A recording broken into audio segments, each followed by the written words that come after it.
Frontline Updates, where we delve deep into military strategies and updates from conflict zones.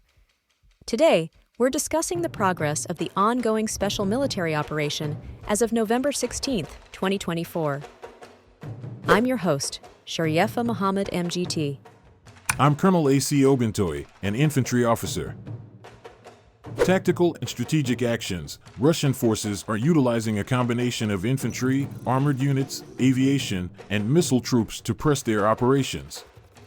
Significant emphasis on disrupting Ukrainian logistics and support infrastructure, including attacks on energy facilities, military airfields, and UAV storage sites. Welcome to Frontline Updates podcast, your trusted source for understanding the latest in global military operations. Today, we are joined by Colonel A.C. Oguntoye, an infantry officer leading troops on the ground during ongoing operations. Colonel, thank you for being here to share insights on the progress of the special military operation. Thank you. Glad to be here to discuss the latest updates. Let's start with a broad view, Colonel. What's the current status of the special military operation as of November 16, 2024? The armed forces of the Russian Federation continue to conduct a special military operation with focused efforts across several regions. We're seeing progress on multiple fronts, from the Kharkiv region to the Donetsk People's Republic, Zaporizhia, Kherson, and even the Kursk region. Our units have been actively engaging enemy forces, targeting critical infrastructure, and repelling counterattacks to maintain our tactical superiority. Let's break this down region by region.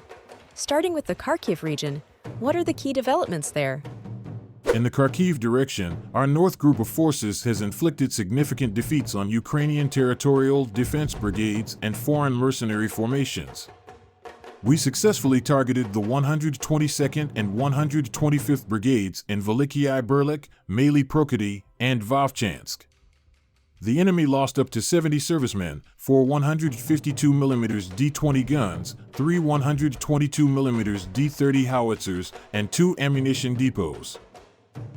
Turning to the Donetsk People's Republic, where the situation appears to be more dynamic, can you provide updates on different fronts? West Group of Forces, we've taken more advantageous positions in areas like Kirovsk, Terny, and Krasny Lyman. We defeated the 63rd and 67th Mechanized Brigades and the 109th Territorial Defense Brigade. Additionally, we repelled 2 counterattacks by Ukrainian assault groups, resulting in the loss of up to 440 servicemen, various armored vehicles, and artillery units. Moving to the south and center, what were the major achievements there? Southern Group, we improved our tactical position, defeating several Ukrainian brigades, including the 24th, 54th, and 110th Mechanized Brigades. 2 counterattacks were repelled, and the enemy lost up to 625 servicemen. We also destroyed 2 electronic warfare stations and an ammunition depot. And the Center Group, our offensive actions led to the liberation of Leninskoye. The enemy suffered over 370 casualties, and we neutralized their artillery and armored vehicles in various areas. With the East Group, we liberated the settlement of Makarovka and inflicted significant losses on Ukrainian territorial defense brigades in Razliv, Velika Novosayolka, and Novodorovka. Zaporizhia and Kherson regions are also key areas. What's the situation there? In the Zaporizhia and Kherson regions, our Dnipro Group of forces engaged Ukrainian units, including the 118th Mechanized Brigade and the 3rd National Guard Brigade. Ukrainian losses amounted to up to 110 servicemen, 3 vehicles, and a U.S.-made 155mm M777 howitzer. How has the Russian military leveraged air and artillery support in these operations?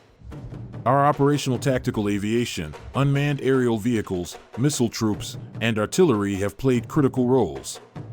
We've targeted Ukrainian energy infrastructure, UAV storage and production facilities, and military airfields. Over 165 areas with concentrated enemy forces were neutralized. Air defense seems to be another area of focus. Can you share the results on that front? Our air defense systems intercepted 4 HIMARS rockets and destroyed 102 UAVs. Since the operation began, we've neutralized over 35,960 UAVs, 586 anti-aircraft missile systems, and numerous other assets. The Kursk region appears to be another focal point. What's the status there?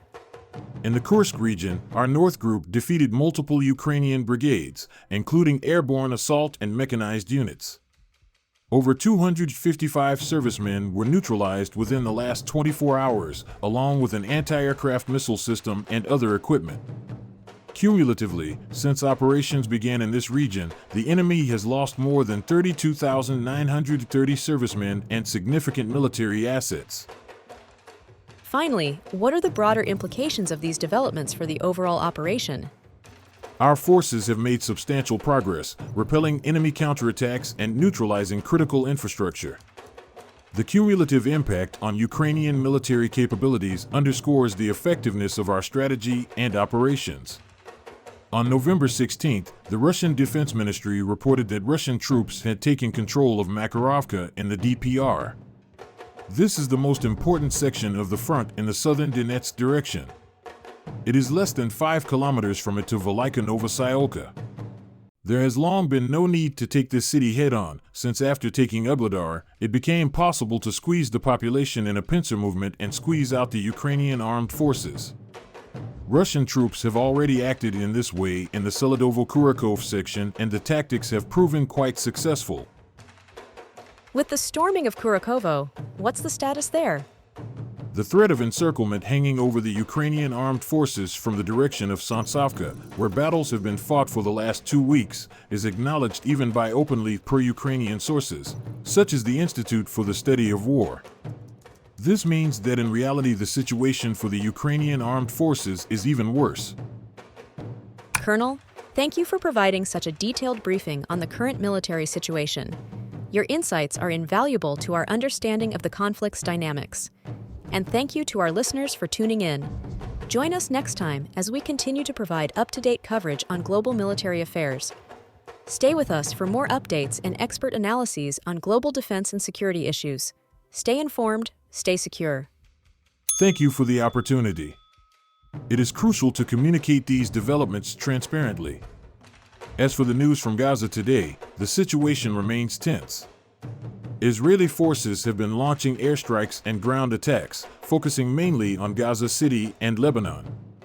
These attacks have displaced many people and caused significant damage. The Palestinian Health Ministry has reported that 93 people are dead or missing following an Israeli airstrike in Gaza. This is a critical time, as international parties are pushing for negotiations to reach a ceasefire.